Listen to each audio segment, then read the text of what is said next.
పేదవాడి ఇంటి పైకి మేము కూల్చివేత్తలతో మా మంది మార్బులను తీసుకుని వెళ్ళమన్నారు. కానీ ఈరోజు చాలా చోట్ల పేదవాడి ఇళ్లపైకి కూడా బుల్డోజర్లు వెళుతున్నాయి అని చర్చ జరుగుతుంది. 100% ప్రభుత్వ ఆకాంక్ష హైడ్రా యొక్క ఆబ్జెక్టివ్ కూడా పేదవాళ్ల మీద వెళ్ళటం అనేది, వాళ్ళ స్ట్రక్చర్స్ కానీ వాళ్ళ ఇళ్లను కానీ వెళ్ళాలనేది అది మా అభిమతం కాదు, ఆలోచన కూడా కాదు.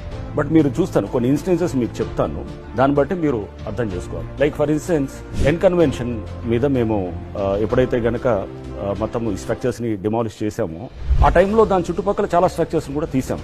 But of course due to media కొంత కన్వెన్షన్ మీద ఎక్కువ దృష్టి పెట్టడంతో చాలా స్ట్రక్చర్స్ తీసాము. అక్కడ చాలా పేదవాళ్ళ గుడిసెలు ఉంటే దాన్ని టచ్ కూడా చేయలేదు. ఎందుకు టచ్ చేశామనేది కూడా కొన్ని చెప్తాను. చింతల చెరువు అని చెప్పేసి జీడిమెట్ట దగ్గర, అది కూడా మేము చేసిన one of the first HYDRAA చేసినటువంటి డిమాలిషన్ ఆపరేషన్స్ లో అది ఉండింది. దాంట్లో కొంతమంది ఎవరైతే పేదవాళ్ళు అని చెప్పేసి వాళ్ళు కొన్ని స్ట్రక్చర్స్ కట్టుకొని ఉన్నటువంటి దాన్ని కూలగొట్టాం. దాని వెనకాల రాజు అని చెప్పేసి ఒక అక్కడ నోటోరియస్ ల్యాండ్ గ్రాబరు అతను ఉండి అతను ఆపరేట్ చేస్తున్నాడు.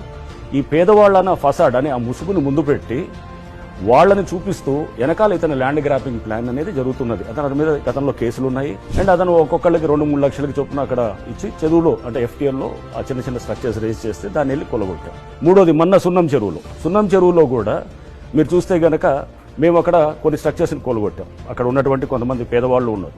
బట్ వాళ్ళంతా ఎవరికి సంబంధించిన వాళ్ళు అక్కడ మీరు చూశారు. ఏది ఒక వ్యక్తి లుంగీలో తర్వాత ఏది కెరోసిన్ పోసుకుంటూ హడావడి చేసినటువంటి వ్యక్తి వెంకటేష్ అని చెప్పేసి అక్కడ ఒక పెద్ద ఎత్తున కూడా మనకి ట్యాంకర్స్ బిజినెస్ చేస్తున్నారు. సో అంటే దానికి ఏంటి, అక్కడ పెద్ద ఎత్తున కూడా ట్యాంకర్స్ బిజినెస్ చేస్తూ అక్కడ ఉన్నటువంటి వాటర్ని అక్కడి నుంచి డ్రా చేస్తూ దాన్ని ఆ చుట్టుపక్కల ఉన్నటువంటి చైతన్య నారాయణ సంబంధించిన కొన్ని హాస్టల్స్ లేకపోతే ఇంకా ఇతర ఎస్టాబ్లిష్మెంట్స్ వాళ్ళందరికీ కూడా సప్లై చేస్తూ ఆ వాటర్ ఈ ట్యాంకర్స్ ని పార్క్ చేయాలంటే కనుక అక్కడ ల్యాండ్ అంతా ఆక్రమించుకుంటూ చెరువునంతా ఆక్రమించి దాన్ని మొత్తం చదును చేసి అక్కడ ఇతనితో పాటు ఇంకా కొంతమంది అక్కడ ఎవరైతే గనక ఆ షాపులు కమర్షియల్ ఎస్టాబ్లిష్మెంట్స్ దగ్గర నుంచి కూడా వాళ్ళు వసూలు చేస్తూ ఈ ఏదైతే ఇల్లులు మేము కూల్చామో సొంత ఇల్లులు కాదు, అయినా కూడా వేరే వాడు ఆక్రమించిన అతనికి కిరాయి కడుతున్నటువంటి ఇట్లాంటి అంటే సొంత స్ట్రక్చర్స్ ఉన్నటువంటి వాళ్ళని ఎవరిని టచ్ చేయాలి. మీర్పేట చెరువుకి వెళ్ళాం.